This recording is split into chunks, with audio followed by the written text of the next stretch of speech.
Imagine a bug bobbing up and down in the middle of a pond.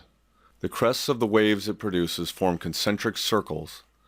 If the bug bobs up and down at a consistent frequency, the wavelength will be the same for each successive wave.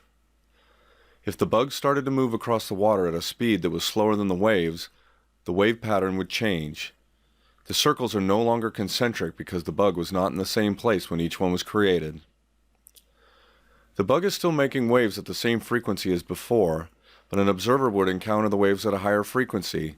This is because the wave crests are bunched together and arrive more often. An observer behind the bug would encounter waves that are spread out and would observe a lower frequency. This apparent change in frequency due to the motion of the wave source is called the Doppler effect. The Doppler effect causes the sound of an airplane to be higher pitched than normal when it approaches, and lower when it moves away.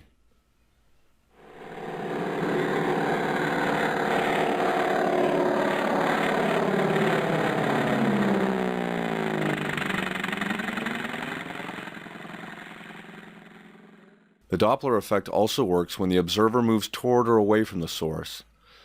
When moving toward the source, the observer encounters the wave crest more often and observes a higher frequency. The reverse is true when the observer moves away. The wave crests overtake the observer less often and a lower frequency is observed. The police use the Doppler effect of radar waves to measure the speeds of cars on the highway. When radar waves bounce off a car approaching the police car, the returning waves are higher in frequency. By comparing the frequencies of the outgoing and incoming radar waves, the radar gun can calculate the car's speed. The Doppler effect occurs for all types of waves, including light.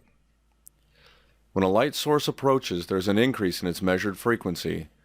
When it recedes, there's a decrease in frequency. Movement toward the observer shifts the frequency of the light toward the blue end of the spectrum and is called, not surprisingly, a blue shift. When the light-emitting object moves away, the frequency shifts in the other direction and is called a red shift. In the early 20th century, astronomers noted that distant galaxies had a red shift and were receding from Earth. This was some of the first evidence for the Big Bang theory.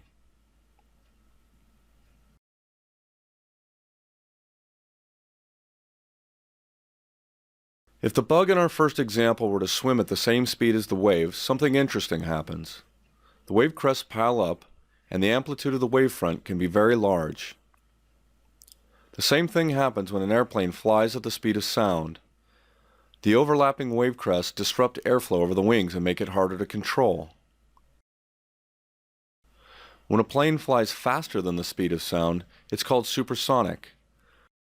When a supersonic airplane flies through air, it outruns the wave crests it produces. The crests overlap and form a V shape, called a bow wave. The bow wave produced by a speedboat is produced in the same way. As the boat moves faster, the angle of the V becomes smaller.